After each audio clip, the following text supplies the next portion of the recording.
Hello, this is Holly from Holly's Bakery 1 YouTube channel. The other day I did a video on my dead on arrival Breville juicer. It's the Juice Fountain Multi-Speed juicer. It is the RMBJ-E510XL model. And I'm going to show you how to juice and how to clean in it. But I wanted to show you the parts that come with it. Comes with a frothing pitcher. It also comes with a little downspout if you don't want to use the frothing pitcher and you just want to put a glass under it. And believe me, you need that downspout. If you don't put it on there, juice comes flying out everywhere if you don't have the pitcher. So don't lose your little downspout, or you'll have to find something to make one out of that's food safe or order a new one. So I'm going to take that off of there though, because I'm going to use the pitcher because my juice is going to be more than a glass full. I want to show you some of the parts. We have the plunger. The plunger goes in at the arrows, and that's to push your food down. It disassembles fairly easily. The lid comes off. Then you have your juice funnel and basket assembly. And this is the basket and the juice. It has the grating blade and then the net, the screen that when the centrifugal force spins it, the juice flies through the screen. So what you want to do, and then you have the base and a bucket that goes on there to catch the pulp, which I like that because I was showing you guys the Waring the other day. And I had been juicing with my Waring, which is not a bad juicer for the 50 bucks that I paid for it, did the job. But I wanted to show you that this Waring, this Breville juicer is pretty good. I'm pretty happy with it. You put the piece back on. This is the part where the juice all comes and collects. It's a collection bowl and it comes out that spout. Then you want to line up your arrows with the arrows inside of there and just push it down. Make sure it's pushed down. You want to put your top piece back on, and that fits into the bowl into the back, so you're just setting it in there. And then you want to lock it. And that's all. And then make sure your juice thing is under there before you start juicing, because man, I forgot to put that under there yesterday.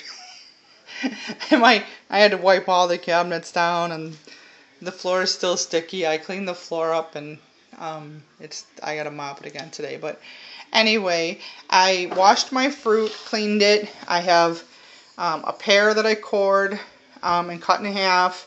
I have my carrots that are scrubbed thoroughly with a brush, and make sure that you keep your brush clean too, and make sure it's sanitized. I put mine in the dishwasher. That way it's sanitized, because you do not want bacteria on your vegetables and your fruit, because these are going to never be cooked. So there will be no heat to heat them up to kill any bacteria or germs. So you always want to make sure that your utensils are really clean and that your fruit is really clean. That's really important so that you don't get sick. I know people don't, there is people that get sick from fruit because there's things in fields that you don't even want to know. So make sure you really clean it really well. And buy organic when possible. Organic carrots, and there's a list online of the foods that you should buy organic, and foods that you can be okay with without being organic. So I think it's the 10 dirty and the 15 clean or something like that, fruits and vegetables.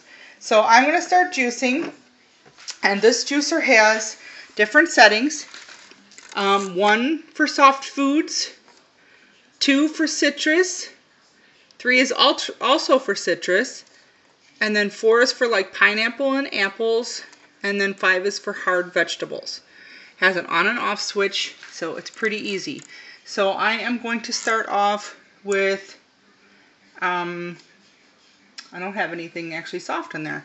So I'm going to start off with on on 5. So I'm going to turn it on. Get it going. And I'm going to put my carrots in.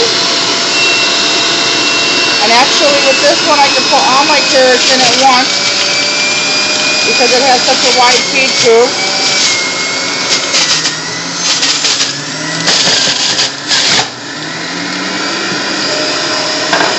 And then I do have the pear, so I'm going to turn it down for the pear because the pear is softer. I'm going to put my pear in there. Pears don't make a lot of juice, but I put my pear in there. Turn it back up. I've got my sweet potato. I'm going to drop that in there. That's a hard food to juice.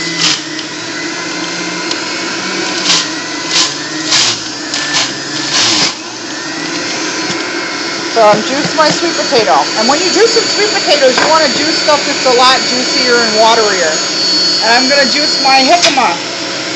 So I got 2 of those, or a half of one of those cut into 2 pieces.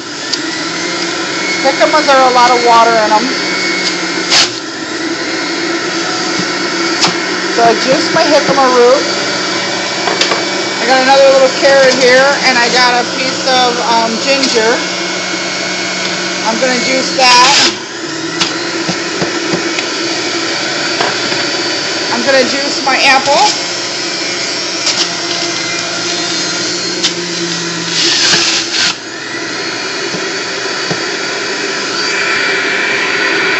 It smells so good.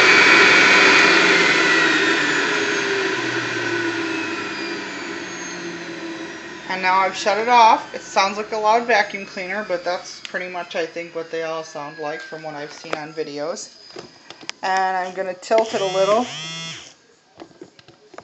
to get my, sorry guys, tilt it a little to get all the juice out of there. The thing I don't like about this is that it does drip, so you need a little drip cup when you're, because it's going to just keep dripping out of there. So I have my juice, and there it all is, and it made a pretty fair amount. But what I'm going to add to mine is I'm going to add just a pinch of clove. I have clove over here, and a little bit of cinnamon, not a lot. This kind of reminds me of like a fall drink. And I'm going to stir that up really good because the clove and the cinnamon will ball up in there if you don't stir it. I should be whisking it because a whisk would work better. And put my lid back on my pitcher. Oops, wrong way.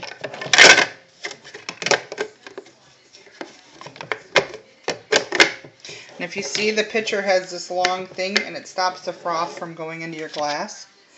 So I'm going to put that over here. I'm going to pour myself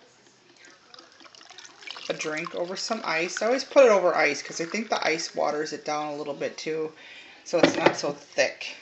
And I'm going to take a sip. And to me, that's like a pumpkin or sweet potato pie type of drink. So I really like that. And I've done it before without the jicama root, and I just put more carrots in there. And I've done it with just pear, carrots, and sweet potato, and I really like that a lot with the spices in there and the ginger. And it tastes like a sweet potato pie. So anyway, let's get to the cleaning part of this thing. It's going to be hard because I have to hold my camera while